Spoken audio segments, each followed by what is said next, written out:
نبی کریم صلی اللہ تعالی علیہ وآلہ وسلم بارگاہ اقدس بکس پناہ میں صحابہ کرام رضی اللہ تعالی عنہم نے سوال کیا کہ یا رسول اللہ صلی اللہ علیہ وسلم، آپ پیر کے دن روزہ رکھتے ہیں، اس کا سبب اور حکمت کیا ہے؟ تو رسول اکرم صلی اللہ علیہ وسلم نے جو جواب عطا فرمایا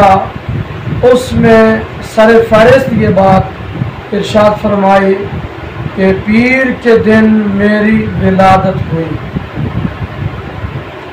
اس لیے اللہ تعالیٰ کا شکر ادا کرنے کے لیے روزہ رکھتا ہوں۔ اس حدیث پاک کے مضمون سے یہ بات واضح ہو گئی کہ حضور نبی پاک صلی اللہ تعالی علیہ وسلم کی ولادت باسعادت پر اللہ کے حضور شکر ادا کرنا یہ سنت نبوی ہے۔ امام جلال الدین سیوطی رحمۃ اللہ علیہ لکھتے ہیں کہ نبی کریم صلی اللہ تعالی علیہ وآلہ وسلم کی جب ولادت باسعادت ہوئی تو 7ویں روز آپ کے دادا جان نے آپ کا عقیقہ کیا، عرب کے ہر خاص و عام کو دعوت دی، حضور کی ولادت باسعادت کی خوشی میں آپ نے خاص دعوت کا اہتمام فرمایا۔ تو آپ کے دادا جان نے آپ کا عقیقہ کر لیا، اور حدیث پاک میں ہے کہ نبی کریم علیہ السلام فرماتے ہیں کہ ہر بچہ گروی رہتا ہے جب تک اس کی طرف سے عقیقہ نہ کیا جائے، اور دوسری بات یہ کہ عقیقہ ایک دفعہ کر لیا جائے دوبارہ عقیقہ نہیں کیا جاتا۔ اور بہقی شریف کے اندر حضرت انس رضی اللہ تعالی عنہ سے روایت ہے، نبی کریم علیہ السلام نے اعلان نبوت فرمانے کے بعد مدینہ شریف کے اندر اپنی طرف سے عقیقہ فرمایا۔ تو امام جلال الدین سیوطی رحمۃ اللہ علیہ اس حدیث پر گفتگو کرتے ہوئے فرماتے ہیں کہ آپ کا عقیقہ آپ کے دادا جان نے ایک دفعہ کر لیا،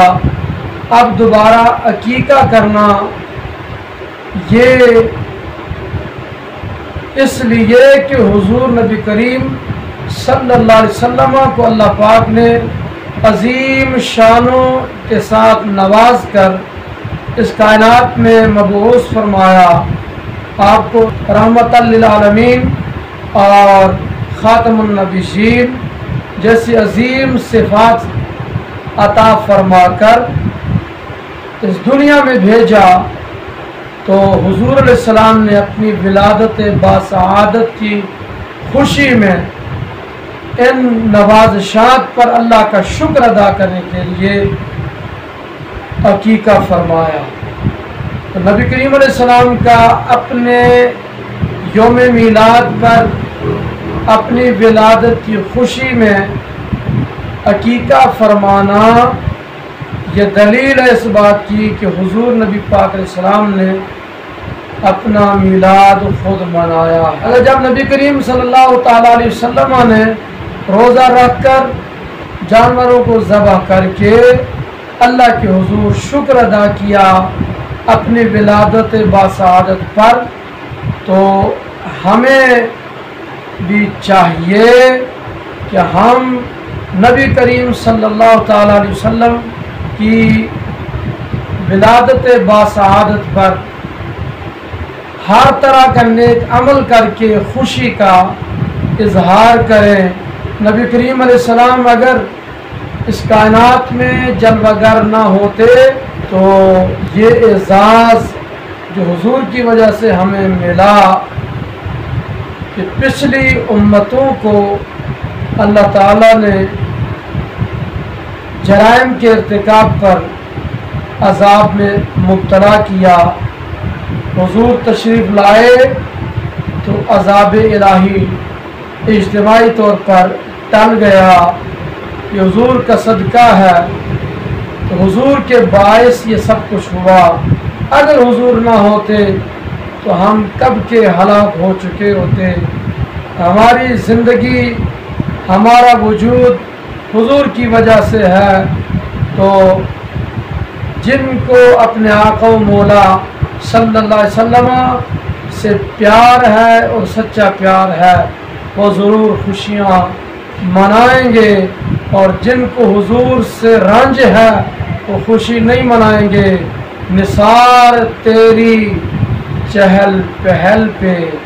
ہزاروں عیدیں، ربیع الاول سوائے ابلیس کے جہاں میں سبھی تو خوشیاں منا رہے ہیں۔ عرش پہ تازہ چھیڑ چھاڑ، فرش پہ طرفہ دھوم دھام، کان جدر لگائیے آقا تیری ہی داستان ہے۔